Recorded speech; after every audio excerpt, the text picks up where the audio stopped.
Ang dami pa talagang hindi makaintindi. Ito, panoorin ninyo, ha? Oh, ang daming hindi makaintindi. Patay na ang impeachment ni VP Sara. Pero buhay pang bangayan ng Senado at Kamara. Para sa mga bumotong i-archive ang articles of impeachment, politika lang naman daw ang nasa likod ng reklamo. Pero sa ilang kongresista, tinakbuhan lang ng mga senador ang kanilang mandato. Narito ang agenda report ni Hannah T. Live mula sa Senado. Hannah. Pinky, bonjing kung tawagin ni Senator Amy Marcos ang isang kongresistang nakinabang umano sa impeachment. Isa yan sa mga matitindi niyang binitawang salita ng bumoto ng resounding yes kahapon sa pag-archive sa impeachment complaint laban kay Vice President Sara Duterte. Yes, Mr. President. Patay na ang impeachment case ni Vice President Sara Duterte. Sa botong 1941, opisyal nang inarchive ng Senado ang impeachment complaint ng adherence sa Supreme Court ruling na unconstitutional ito. Isa sa mga pumabor ang presidential sister na si Senator Amy Marcos. Bukod sa kanyang resounding yes, binatikos pa niya ang House of Representatives. Bakit naman ngayon ay naging tagabantay na lamang sila ng humihiyaw na dambuhalang sanggol? Ginawa ng bonjing na armas ang impeachment. Hindi pinangalan. Grabe, ano? Bonjing. Sino kaya yung bonjing na yun? Paki-comment nga po dyan. Kung sino yung bonjing na yun? Na ng senadora kung sino ito, pero sinundan niya ng matinding pasaring sa Kamara. Ano kaya kung yung speaker nyo na lang ang paltan nyo? Yon! Kaya nyo yan? Sino sang ayon? Palitan na lang yung speaker. Hindi, alam mo, ito gusto ko lang i-komento ito. Sa totoo lang mga kababayan, I really don't understand. Kanina ko pa iniisip, habang nagkakape tayo ng masarap, iniisip ko, si Marcos makakabawi siya sa lahat ng kapalpakan niya. Makakabawi siya. Kasi may 3 taon pa siya kahit papaano. Sabi mo ng 2. Kasi yung last year, kampanya na talaga yan. So sabi mo ng 2 taon, kaya niyang bawiin yung nasira niyang mga pangako, yung kapalpakan niya, kaya niyang bawiin yan. Kung sana, hindi niya ginawang speaker this time si Speaker Romualdez. Kasi talagang, alam mo, kahit, kita niyo naman, di ba? Kahit yung mga kaalyado nila, alam na kaya bumabagsak itong gobyerno to dahil sa kanyang pinsan. Ano ba mga issue? Blanco sa budget. Yung mga flood control na kung saan siya napunta. Alam naman po natin yung mga insertion na yan, kanino nang galing. Sa mga mambabatas yan. Di ba? Kaya nga meron silang sacrificial lamb na yun ang tinanggal. Hindi ko napapangalanan yun. Kasi nga po, alam natin na nagkaroon talaga ng katarantaduhan. Ang hindi ko magets, ba't hindi niya matanggal bilang speaker etong si Tamba? Ang isa lang ang naiisip ko, may hawak si Tamba na hindi kaya ni Marcos gawin or else pwede siyang ilaglag ni Tamba. Yun lang ang nasa isip ko. Kasi, ewan ko or, sorry, hindi lang pala isa, 2. Or nakikinabang siya sa mga ginagawa ni Tamba. Ano sa tingin ninyo? Cheap political trick ang tawag ni House Deputy Majority Leader Zia Alonto Adyong dito. Anya, kesa atakihin ang Kamara, mag-focus na lang daw ang senadora sa trabaho nitong maglitis ng impeached officials at huwag takbuhan ito. Sabi naman ni House Senior Deputy Speaker J.J. Suarez, walang sino man ang pwedeng magdikta sa kanila kung sino ang dapat mamuno sa Kongreso. Pero paliwanag ng senadora, nararapat lang daw na i-mention niya sa explanation of vote ang issue sa Kamara kahapon. Politika naman talaga at ambisyon ng isang dambuhalang sanggol. So hindi lihis sa usapin ang sinabi ko. May chismis umano siyang natanggap na may ilang kongresistang tutol sa liderato ni House Speaker Martin Romualdez na na-re-elect ng buksan ng 20th Congress nitong Hulyo. Maraming abangers, di ba? Sino ba nagsabi nun? Maraming nag-iintay. Pero hindi dumating. Ang bas-bas, yun ang problema. Ang tanging botong inaantay ay yung boto ng Malacanang. Nang tanungin ko Yon. So, ibig sabihin, Ma'am Senator, Madam Senator, yung kapatid mo may kasalanan.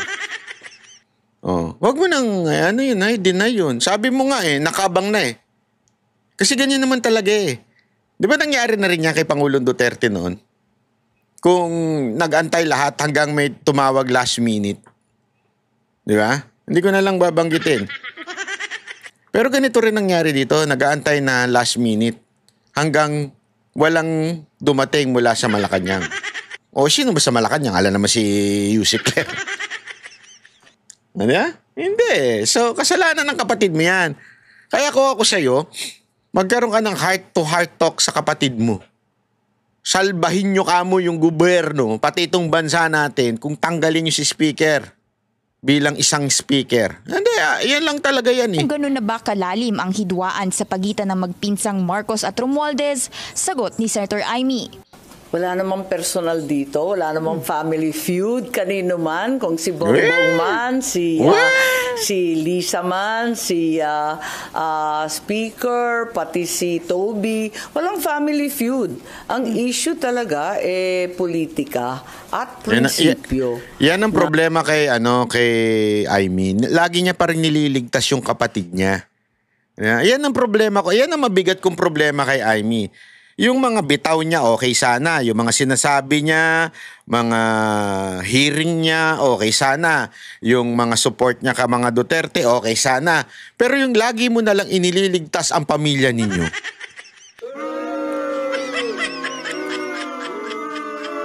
Hindi pwede. Hindi talaga pwede. Kung talagang ikaw ay sincere, itodo mo na, isagad mo na. Ikaw na nga nagsabi, walang tawag na nanggaling sa Malacanang. Sino may kasalanan? Kapatid mo. Di ba? Diretsoy mo na. Kasalanan ng kapatid ko to, Kung may bonjing. Ay. Maraming naghihirap sa ating taong bayan. Pagdating sa impeachment, kumpiyansa ang senadora na malabo nang magbago ang isip ng SC, kaya dapat lang ang archival ng mga reklamo. Ibig sabihin, pinatay ito dahil nga immediately executory ang desisyon ng Korte Suprema. Mas maganda raw yan sa hinaing motion to table ni Senate Minority Leader Tito Soto para hindi magkaroon ng constitutional crisis. Patay na pwedeng buhayin. So kung tinable, buhay yon na pwedeng patayin. Bumuhos ang disappointment sa oposisyon matapos ang naging pagboto. It is our institution which, in the words of colleagues, killed the articles of impeachment.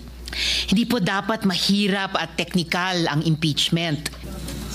Wala sa hanay ng mga senador na bumoto ng no ang nagsasabi na hindi dapat respetuhin ang pasya ng Korte Suprema. So ano, point nyo? Hintayin lang ang final decision. Sa 12 taon. Tingnan ninyo yan ang lagi nilang punto. Antayin lang daw. Pati ito mga Pumalma rin ang ilang kongresista sa desisyong i-archive o isantabi ang impeachment case laban sa bise.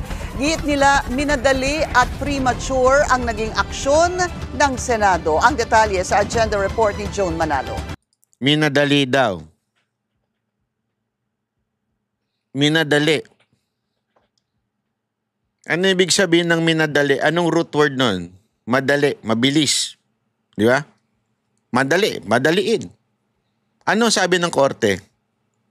Tagalan ninyo ang pag-execute. Yun ba sinabi? Ipagpaliban nyo muna ang pag-execute ng order namin. Hindi. Ako, ang linaw-linaw di ba?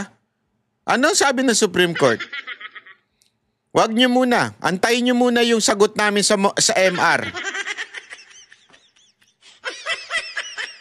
Sige nga, ano sinabi ng Supreme Court sa mga matatalinong nakakaalam ng Tandaan ninyo ha, lumabas yung pangalawang utos ng Supreme Court the day before August 6. Talagang itiniming nila. Alam nila na magkakaroon ng desisyon o magkakaroon ng debate on the August 6 sa Senate, kaya naglabas sila ng August 5 para malinaw ano ang dapat gawin ng mga senador. Ano nilabas na desisyon? Sabi ba doon, magpatumpik-tumpik muna kayo sa pagpapatupad nito. Or, forthwith executory. O sinabi ba ng Supreme Court na isihan nyo lang ang pagpapatupad nito?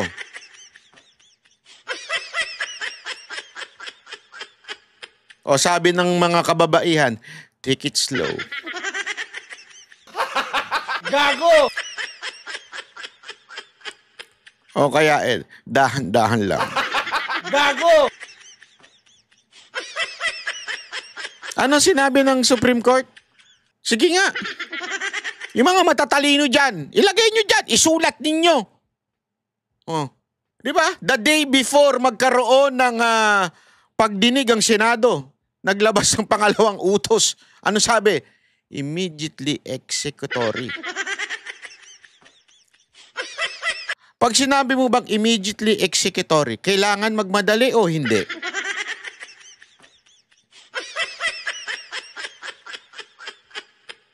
Tingnan natin. Basa. Ayan. Yes, immediately executory means that lakihan nga natin. Chotomate. Para mas maintindihan. Hindi ko mabasa eh. Lakihan natin yan. Ayan. Ayan. Oops. Nawala na ako. Ayan. Yes, immediately executory means that a decision or ruling must be enforced right away. Pag sinabi mo bang right away, sa kaliwa ba yun o sa kanan? Hindi. Ibig sabihin na right away, agad-agad. Even if a party o yung kabilang panig files a motion for reconsideration. Sabi dito, kahit MR o mag-motion for reconsideration ng isang party doon sa kaso, pag sinabi ng Supreme Court na immediately executory, dapat sundin agad-agad o enforce right away. In legal context, especially in the Philippines, when a decision is immediately executory, it takes effect at once upon promulgation. This means no need to wait for the lapse of time to appeal. Wag nang antayin ang appeal or for the resolution of motion for reconsideration. Yes, tama kayo, hindi pa final pero immediately executory. Bobo at tanga at ewan ko, sintu-sinto ang magsasabi na wag kayo magmadali. Even if MR is filed, execution proceeds unless a restraining order, unless magkaroon ng TRO. Sasabihin sa Supreme Court, ito, TRO, wag nyo muna ipatupad yung order namin. Di ba? Yun ang sinasabi. Kaya nga example ito, a decision from the COMELEC declaring a candidate disqualified is labeled immediately executory. Ibig sabihin nun, yung disqualification is effective immediately.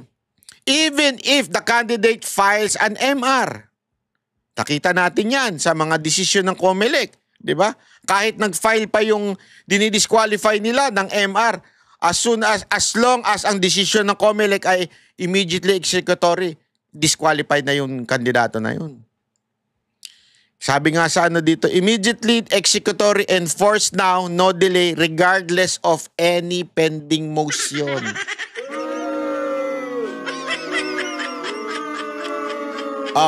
Tanungin ko kayo uli sa mga matatalino dyan. Pag sinabi mo bang immediately executory, according to our study, kailangan ba agad-agad ipatupad? Kailangan bang magmadali? O magpalumbay-lumbay muna at magpa-easy-easy, magpa-kuya-kuya-kuy muna? Bobo na lang talaga magsabi ng sandali, ba't kayo nagmamadali? Huwag kayo nagmamadali. Kaya nga alam mo, ewan ko, dahil sa politika, ang dami naging bobong politiko. Oo. Dahil init na init ang ulo nila kay BP Sara Duterte. Karamihan ng mga nag-no doon sa Senado, yan ang dahilan nila eh. Yan ang dahilan nila eh. May MR pa kasi kaya huwag tayong agad-agad. Ano doon ang hindi nyo naintindihan na immediately executory? Bobo ba kayo? Tanga ba kayo? Grade 1 ba kayo? Hindi nyo pa ba napag-aralan ng salitang immediately? Hindi ba? Pag kayo inutusan ng asawa nyo, umuwi ka dito immediately ha? Pag hindi ka umuwi dito immediately. Ha? Yari ka, sa kulambu ka. Uwi ka sa bahay mo. Tapos, mga madaling araw ka na umuwi. Sasabihin mo sa kanya, relax lang. Nagpaano lang ako dyan, nagpagupit lang ako. Madaling araw, nagpagupit? Oo, may barbershop dun sa loob ng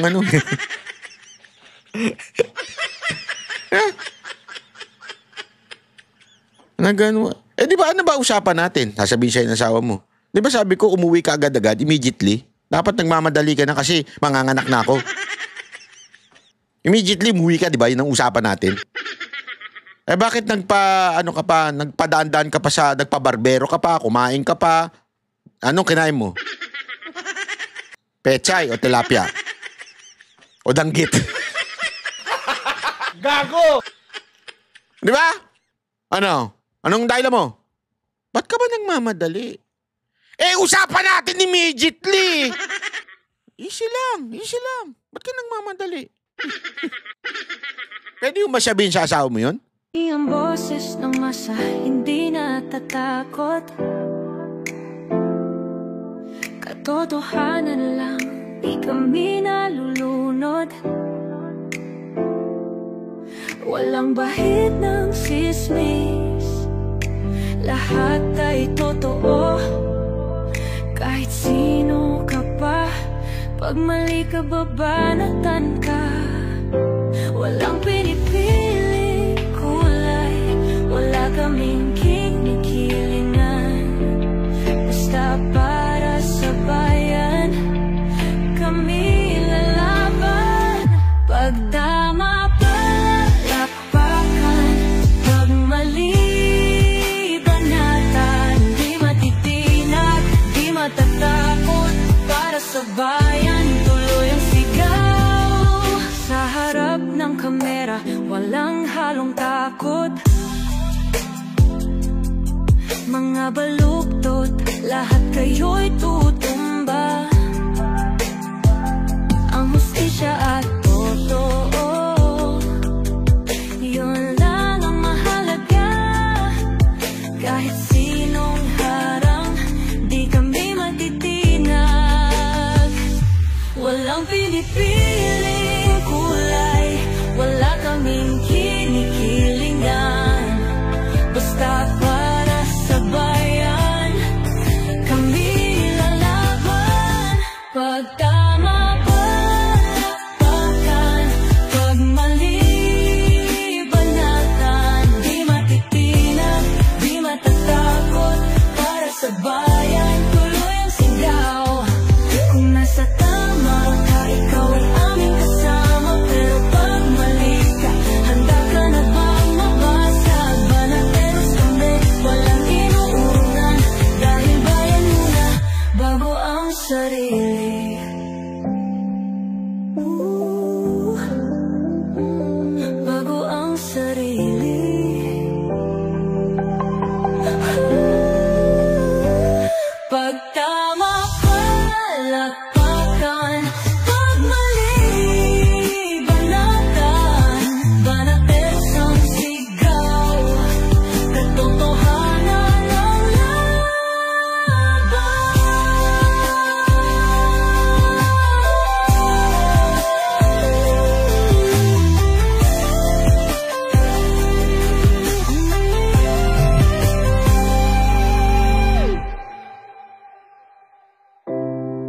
harap